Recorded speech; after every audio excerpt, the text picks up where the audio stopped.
What a day yesterday. What a day is right. What a year yesterday. Because I feel like all of us aged collectively during that London game, because that was just hearing Kurt Warner and Rich Eisen just slowly lose their minds as the game went along, because the Jets had a total of negative 10 passing yards. You sacked Justin Fields 9 times. 9 times. Your chair broke. Let's talk about the Denver Broncos, that first game yesterday. Your defense. I saw a lot of people not blaming Bo Nix for what you saw yesterday on offense. It was more geared towards Sean Payton. I'm curious kind of what your thoughts are there. Yeah.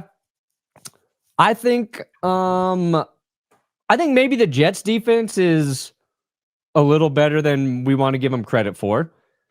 They're the first team that really shut down the Broncos run game.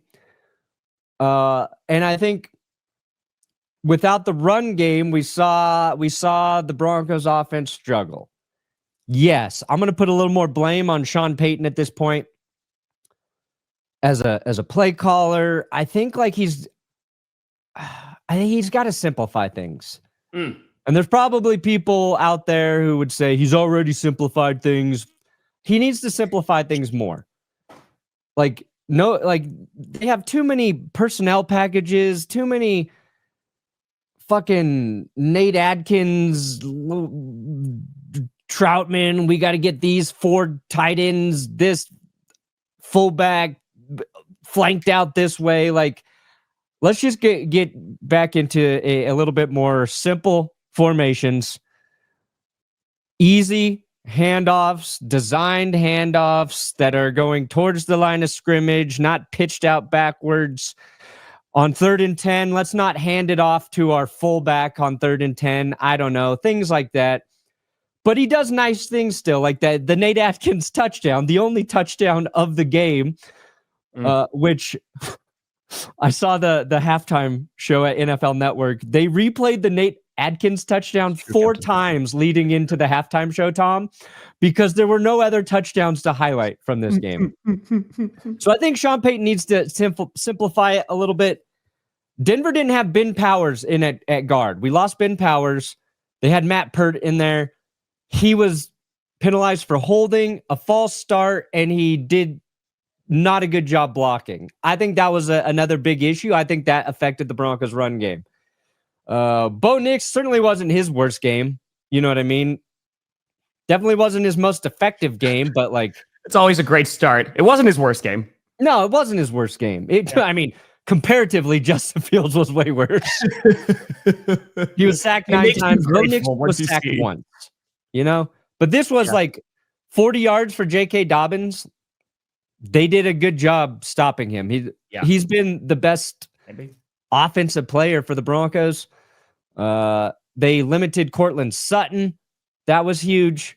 But yeah, it's just an ugly game. Thank God the Broncos defense sacked Fields 9 times. And a lot of that's Fields. It wasn't, and the Broncos defense is good. They have probably the best pass rushing duo in Jonathan Cooper and Nick Bonito off the edge. They can get pressure from the interior. But Fields was just, you watched, he just holds onto the ball forever. He's an easy quarterback to sack because he doesn't know how to get rid of the football. Dude, that last play before halftime when they're just standing there, it's just... Oh, time ran out. Oh, God. Garrett Wilson. What are we doing, guys? I don't know what you're doing. Take a shot there. No, dude. It's anything, right? At that point, it's anything. And I think, you look at the Broncos, and then one of the things that they've been consistent at, because I think, what was it, the Colts game? That was the only outlier. They've been able to get after the quarterback, right? They've been able, their defense has looked good almost every single game. And I feel like in terms of the Broncos, we're just waiting for that offense to take a step. I will say, Evan Ingram being your leading receiver, getting him more involved, you're like, okay. That helped a little bit. Maybe, right? You're starting to see some additions that you brought in from free agency make a difference. But yeah, I feel like if you can't get J.K. Dobbins going, which has been a staple for those past few weeks, except for Sunday, that offense can get pretty miserable pretty quickly. Yeah. Plus, the Broncos, they had to go to Philly and then to London. Sure. There's been that's a Philly tough road game. Then you go straight to London. There's a lot of those like extenuating circumstances, probably helping them not play their best football on offense. And hopefully they get back here, can recharge a little bit. They got the Giants now, and that's going to be a tough game, I think. Jackson Dart's a sackable quarterback, but he's also elusive, and he's going to make plays. Cam Scadaboo is going to be fun to watch the defense go against, but I'm worried about you. 4-2, tied with the Chargers atop the AFC West, and now it's like, just hold on. We got to hold on. We got to be in a place to compete with Kansas City when we get them late in the season.